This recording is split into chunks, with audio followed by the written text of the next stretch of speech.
to stop foreign donations. We don't accept foreign donations. You have to be on the register of the UK electoral register to give to a UK political party.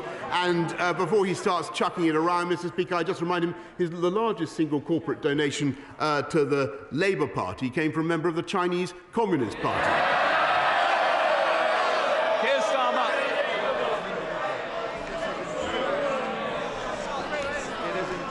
No, Mr. Speaker. At this moment, as the House agreed yesterday, we have to stand united. And I am not going to be deflected from that. I note the Prime Minister did not agree to change the elections bill. I think that's a mistake, and I ask him to take it away and look at it again, those amendments in the Lords. Putin has invaded a sovereign European nation. He is attacked because he fears openness and democracy, and because he knows that, given a choice, people will not choose to live under erratic, violent rule. He seeks division. We must stay united. He hopes for inaction, so we must take a stand. He believes that we're too corrupted to do the right thing, so we must prove him wrong. And I believe that we can. So will the Prime Minister work across the House to ensure that this is the end of the era of oligarch impunity by saying that this House and this country will no longer be homes for their loot? Prime Minister. Mr. Speaker, I don't think any government could conceivably be doing more to root out corrupt Russian money. And that is what we are going to do, and I think we can be proud of what we've already done and of the measures that we have set up. And Mr. Speaker, I'm genuinely grateful for the tone of his last question and for the support he has given. And he is right that it is absolutely vital that we in the UK should stand united. And people around the world can see that the UK was the first to call out what President Putin was doing in Ukraine. We've been instrumental in bringing the world together, the Western world together in lockstep to deal with the problem, to bring together the economic package of sanctions that I have set out. Mr. Speaker, there is still time for President Putin, as I've said, to de-escalate. But what is at stake, being absolutely no doubt, is not just the democracy of Ukraine, but the principle of democracy around the world. And that is why the unity of this House is so important today, and it is absolutely vital that the United Kingdom stands together against aggression in Ukraine. And I am grateful for the broad support that we've had today from the Leader of the Opposition. Please work. Thank you, Mr. Speaker. Following last week's Q&A at the Shepley Village Association, and after receiving a huge number of complaints from constituents, it is clear that speeding is a major problem, not just in Shepley, but across all parts of Dewsbury, Mirfield, Kirkburn and Denbydale. Rather than action being taken after people have been killed or seriously injured in collisions, would my right honourable friend agree with me that prevention is better than the cure, and that the Department for Transport Circular 2007 needs a long overdue review? Prime Minister. Yes, Mr. Speaker. Look, I thank him and I share his passion on this issue as a cyclist, and I do think that we need to crack down on speeding, which does play a role in excessive deaths on our roads. And the Department of Transport is updating the circular that he mentions on the use of speed and red light cameras. And I'd urge him to get in touch with my right honourable friend, the Secretary of State. Leader of the SNP, Ian Blackford.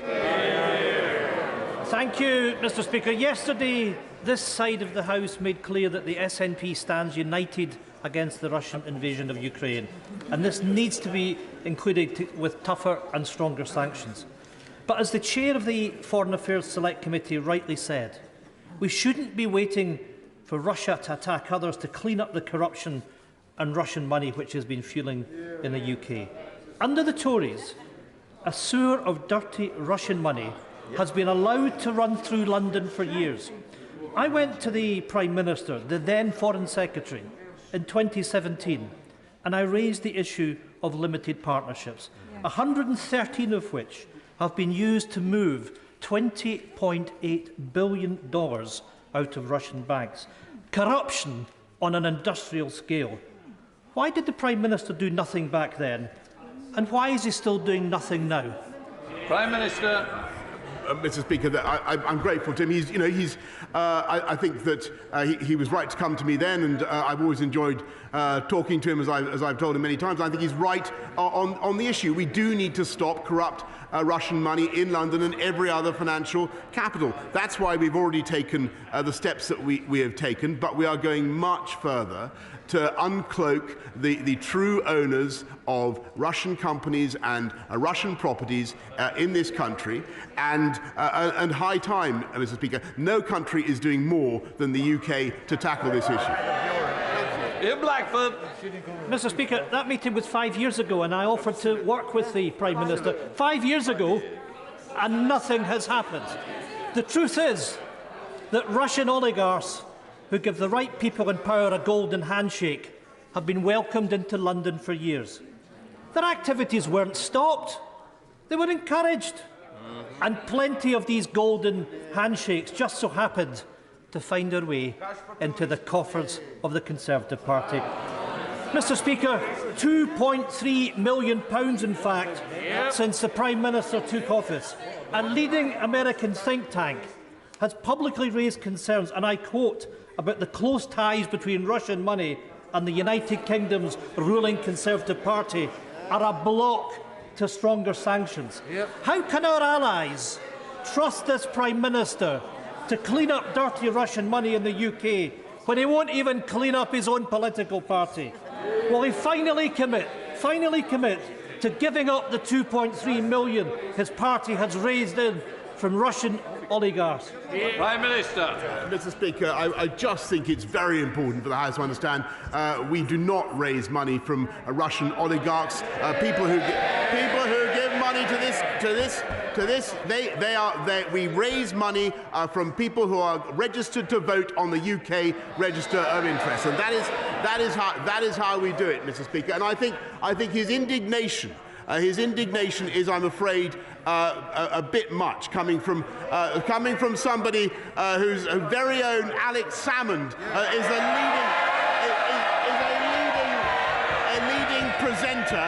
a leading presenter on, as far as I know, on Russia Today, which the leader of the opposition has just called on this country to ban. Sir Bill Wiggett. The River Wye, pollution, flooding, house building and the wider environment are all important to my right honourable friend. So will he meet me to discuss the future of the Environment Agency? Oh, Prime Minister. Well, I'm always happy to meet my honourable friend, and I congratulate him on his recent elevation. But, Mr. Speaker, I also must say that I think the Environment Agency faces many challenges and does an outstanding job of building flood defences. 314,000 homes are better protected than since 2015, and we continue to invest massively to help them. But I'm always happy to meet him. Caroline Lucas. Thank you, Mr. Speaker. Yesterday, when I asked the Prime Minister about Russian meddling in UK elections, he looked very shifty before claiming he wasn't aware of any. Yet, when he was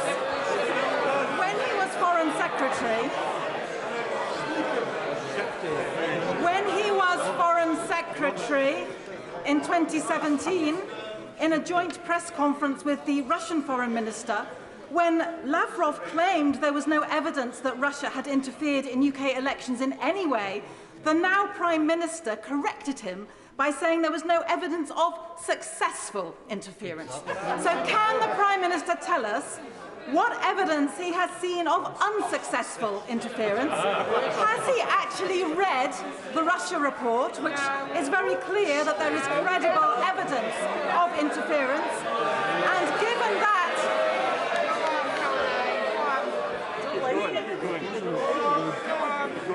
And given that, as his Defence Secretary said earlier this week, information is as powerful as any tank, can he explain why he's turning a blind eye to allegations of Russian disruption Order. I hope you're coming to the end of the question. I do need to... Mr. Speaker, I could be a lot faster if I wasn't being barracked by the side opposite. I think the challenge is that I do want to get the front benches moving quickly. We want to get speed into it, so I'm sure it's the end now. Given that, as his Defence Secretary said earlier this week, that information is as powerful as any tank, can he explain why he is turning a blind eye to allegations of Russian disruption? Why is he playing fast and loose with our national security? Prime Minister. Mr. Speaker, I repeat what I told her ages ago, if I think I've got it right. I've seen absolutely no evidence of successful Russian interference in any of our any electoral event, Mr. Speaker. Gareth Bacon. Thank you, Mr. Speaker. I welcome the steps the government is taking to help hard-working families in Orpington this year with their energy bills, and the majority of people receive at least £350 of support. But can my right honourable friend confirm that even those not eligible for the council tax rebate will still receive additional support thanks to discretionary funding set aside for local authorities? Prime Minister. My honourable friend is absolutely right, and I can tell him that the people of Orpington and elsewhere will receive support if they don't qualify for the council tax rebate from the £144 million fund that he rightly mentions. Kerry McCarthy. Thank you, Mr. Speaker. How does the Prime Minister think it looks when we're in a cost of living crisis with our constituents struggling to put food on the table or coats on their kids' backs, when the members of his cabinet are throwing their toys out of the pram because they want to eat foie gras and wear fur? Prime Minister. Mr. Speaker, we are tackling the cost of living crisis, which is caused by a global inflation spike, with everything we can do. And I thank my right honourable friend, the Chancellor, in particular, for what he's doing to abate the costs of energy, lifting the living wage by the biggest ever amount, helping people on universal credit, Mr. Speaker. And the single best thing that we've done on the cost of living, Mr. Speaker, is making sure that we've got millions more people into work, 430,000 more in employment now than there were before the pandemic began. That's how we're tackling the cost of living, Mr. Speaker, and we'll get on with it. Saki Batty. Thank you, Mr. Speaker. Last month I held a careers fair at the Woodlands campus of Solihull College. It trains apprentices for the automotive, construction and aviation industry. These apprentices are talented and hard-working, and this is why Flybe has chosen Birmingham Airport in my constituency as their national headquarters. Will the Prime Minister take up my invitation to visit Solihull College and meet these wonderful apprentices, and then also visit Birmingham Airport to see how the aviation industry is recovering from the pandemic? Mr. Speaker, I'm only too happy, thrilled to visit my honourable friend in Meriden at any time. Imran Hussain. Mr. Speaker, the member for Sherwood is currently under investigation for Islamophobia following accusations he told a fellow MP that her being a Muslim was making colleagues uncomfortable. How did the government punish this behaviour? With a promotion that puts the accused member in charge of the complaints procedure. And of course, Mr. Speaker, we all know that the Prime Minister himself is no stranger to derogatory remarks about Muslim women. So let me ask the Prime Minister. Order. This is not the appropriate place to be raising this. We now go to Nicky Aitken. Thank you, Mr. Speaker. I have just come from a meeting with the London Pedicabs Operators Association, Transport for London, Department of Transport, where sadly the honourable member for Christchurch confirmed that on Friday he will be objecting once again to my Pedicabs London bill, which means it will fall. Does my right honourable friend agree with me that it is time that we legislated for pedicabs to make sure that they are safe for women and girls to use, that we rid ourselves of the dodgy fares, and that the noise that they create is... Will he work with me to legislate and regulate pedicabs once and for all? Mr. Speaker, when I was Mayor of London, I always yearned to be in a position to put this through Parliament, and now I am. I'm very grateful to her. We will make sure that we give parliamentary time to make this possible, and I think it will be a boon for cyclists, it will be a boon, Mr. Speaker, for taxi drivers, and it's high time we did it. Thank you, Mr. Speaker. We have a humanitarian crisis of food poverty in all the constituencies represented in this House. We've got more food banks than McDonald's, and people now face starving or freezing in their homes at this very moment because of the horrific cost of living crisis, but because of political choices that have been made by this government. In 2015, the government signed up to delivering the 2030 Sustainable Development Goals domestically, including ending hunger. Can the Prime Minister tell me who and what department is responsible for delivering this goal to end hunger domestically? And can he send me a copy of the plan to deliver it?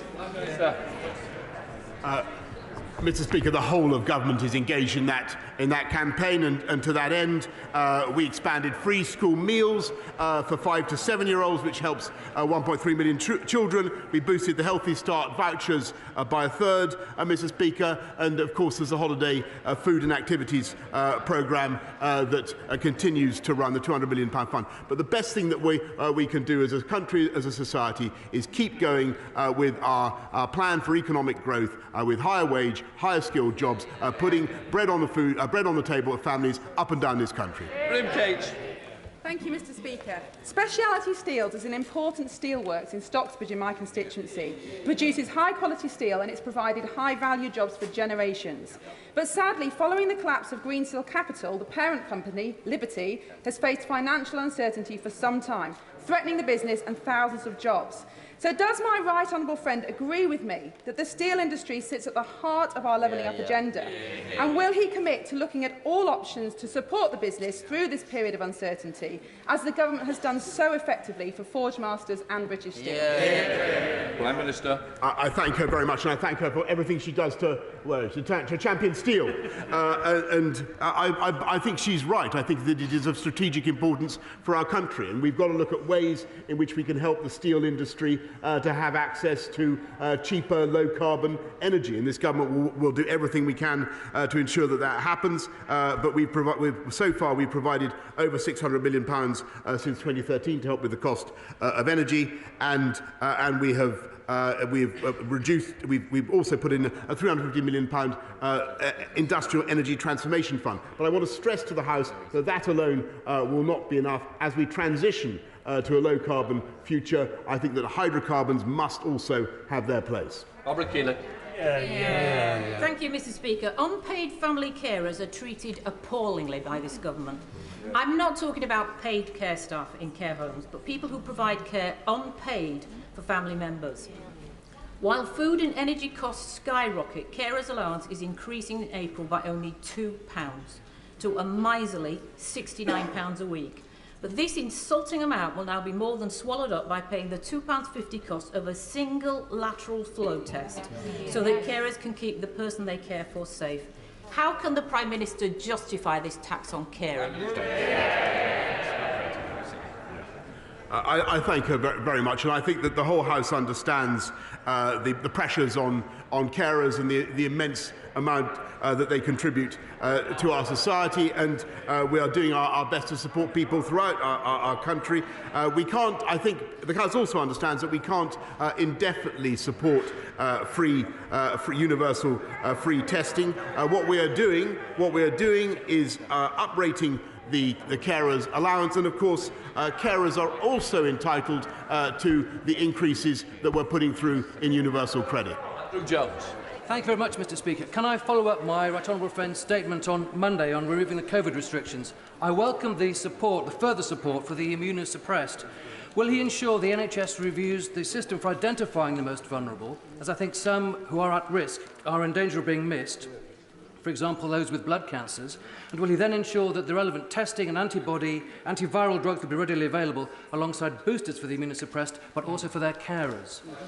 Yes, he's making a very important point about the immunosuppressed and the need to identify them correctly. We currently think there are 1.3 million. Yes, of course, they will have access not only to testing but also to vaccines, to boosters, and priority access for new therapeutics and antivirals. Sam Terry. Thank you, Mr. Speaker. Last October, a promising young footballer in my Ilford South constituency called Kamran Khalid, who was a former winner of Chelsea FC's Asian Star Scheme and played for the famous Senrab FC in Wanstead. He was on his way home to see his mum after finishing at the gym, and he was stabbed 24 times, murdered just yards from his front door. One of the alleged perpetrators, was as young as 15. So, Mr. Speaker, I would hope that the Prime Minister would agree with me that far more needs to be done to stamp out the scourge of knife crime, including addressing the underlying causes. And would he agree to meet me and Cameron's mother, Samina, who said that losing her 18-year-old son has left a void in her heart forever, to discuss what more can be done to make our streets safer and ensure that other families do not ever have to suffer this heartbreaking loss? Prime Minister. Mr. Speaker, I must say that I totally agree with. I share his feelings about his constituents and the tragedy, the tragic loss of the family concerned. And we must crack down more on knife crime. It's one of the reasons we're putting more police out on the streets, and it's also why we're rounding up the county lines drugs gangs. And and I think they play a big part in this. Sadly, we've done 2,000 so far. There is more to do. That's why we're recruiting many more police and giving them the powers they need to come down hard on these gangs. Andy Carter. Thank you very much, Mr. Speaker. The government's commitment of £25 million for a new electric bus fleet in Warrington will have a transformational effect on public transport across Warrington.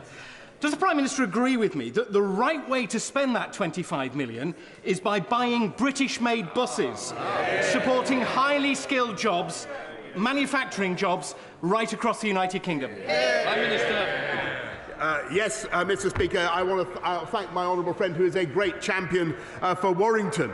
And Warrington has secured £20 million, Mr. Speaker, for new zero-emission buses. And I'm delighted to say, in a statistic that I can barely believe, but is in my brief, that 80% of buses in Britain's urban areas are already produced domestically. Mr. Speaker, which is a fantastic thing, and I know that we all want to see more of that, and I hope that Warrington will consider excellent UK bus manufacturers when they come to their next contract. Thank you, Mr. Speaker. Yesterday, the Prime Minister told me that we can sanction Duma members with the government's new sanctions package. The Right Honourable Member for Braintree told the House that we can sanction Duma members not through the new regime, but as an extension of pre-existing sanction rules.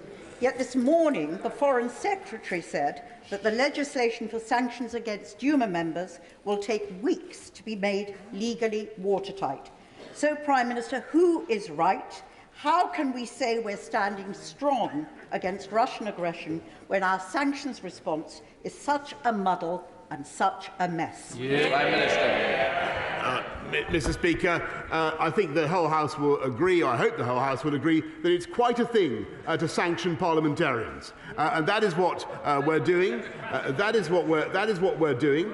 And not only that, we were putting forward just in the last couple of days the biggest package of sanctions against Russia that this country has ever introduced, and we're coming forward with even more. And they will have an impact not just on Duma members, people who voted for the secession of the oblasts of Donetsk and Lugansk. They will have an impact on the entire Putin regime. And I'm glad that the Labour opposition, at least for now, supports them. Thank you, Mr. Speaker. This is day 6 for thousands of households across East Sussex who have no power and no water. As we become more and more reliant on electricity, we must become more resilient. Can I ask the Prime Minister to ensure that the utility companies work together, that water companies have to have generators in place so that the water doesn't fail when the power does, and that local resilience forums are fit for purpose and communicate with their local community. We need more help on this, Prime Minister. Please help us. Prime Minister. I thank him very much for what he said about people in East Sussex, and I just want to say I know how tough it is for people who've been short of power for days on end, and it is no consolation to them for me to say that 97% of who lost power have now been reconnected, but we're working as fast as we can with local authorities, with the electricity companies, to make sure that they get their power back, but also ensuring that we build in more resilience for the future. Jamie Stone. Mr. Speaker, let's be quite clear about this. Is it not an absolute disgrace that a Privy Councillor, an advisor to the Queen and a former First Minister of Scotland sees fit to broadcast his half-baked world views week after week on Russian television? Mr. Speaker, that was a brilliant, powerful question with which I think the whole House assented. Would it not have been more powerful if it had come from the leader of the Scottish Nationalist Party? Daniel Kaczynski. Thank you very much. Thank you very much, Mr. Speaker. The Prime Minister will have seen the devastation in Shrewsbury of the flooding of the River Severn. This is the third year in a row that Shrewsbury has faced these appalling floods. I chair the caucus of 44 Conservative MPs who have the River Severn, Britain's longest river, flowing through their constituencies. Will he help me and our caucus to do everything possible to find a long-term solution to managing Britain's longest river? And in the meantime, we have put forward 4 opportunities for flood defences in Shrewsbury to DEFRA. Would he please take an interest in these? Because Shrewsbury cannot afford a 4th year in a row of flooding. Prime Minister. I thank him very much for what he's said, and he's completely right in what he says about the Severn and the violence of flooding in the Severn, which I've seen for myself, in the Severn area, which I've seen for myself several times. There are still flood warnings in place along the Severn, Mr. Speaker. And all I can tell him is that we are working flat out to put the remediations in place to help people who have suffered from flooding, but also investing £5.2 billion in the flood defences of this country. David. The leader in this morning's Times is a scathing criticism of the government's limited sanctions against Russia. If the Prime Minister won't listen to members of this House, would he at least listen to the Times newspaper? Yeah. Prime Minister. Mr. Speaker, I have the utmost respect for the media, and of course I study as much as I possibly can. But I have to say, I think that the package that the UK has put forward has been leading the world, and there is more to come. And Mr. Speaker, I hear somebody on the opposite benches say that this is so far weak. It's not. It's strong, and it's going to be very strong. Something that would be strong, Mr. Speaker, would be to take the whip away from the 14 members of the Labour Party who say that the aggressor in Ukraine is NATO. That would be a strong thing to do. That's the end of Prime Minister's questions. Point of order, Bridget Phillipson.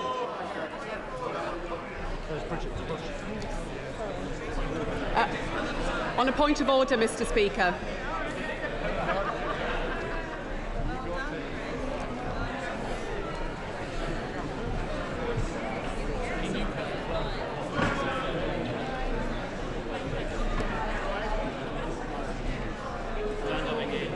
Mr. Speaker, on a point of order, have you been given notice?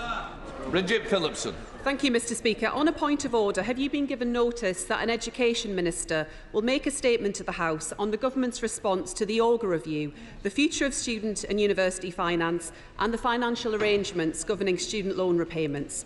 No less than 1,000 days after Auger reported, it seems that the Government is once more interested in briefing journalists than informing the House on the future of our universities.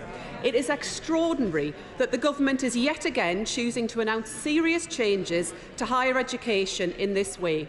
Students will have this morning seen their hard work belittled by ministers. Order. You've raised the point of order. You can't make a speech on it.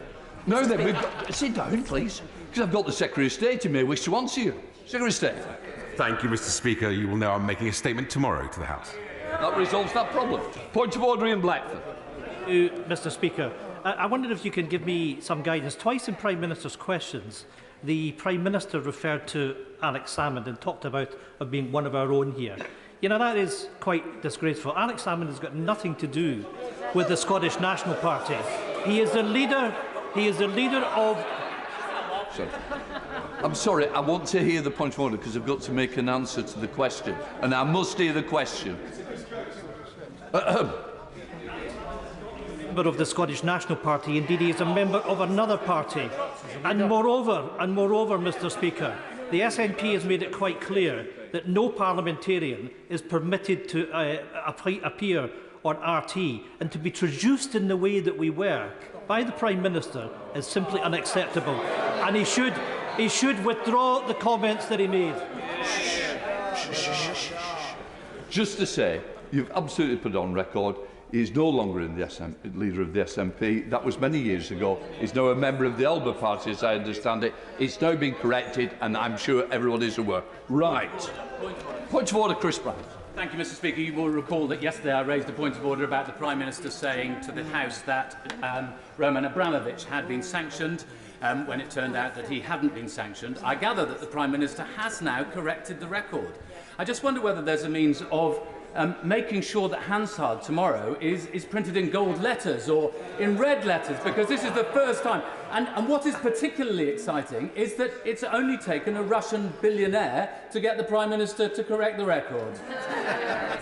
I think it's just been gold-plated and certainly within registered, and you'll be able to read it tomorrow. Thank you for that. Right, further point of order.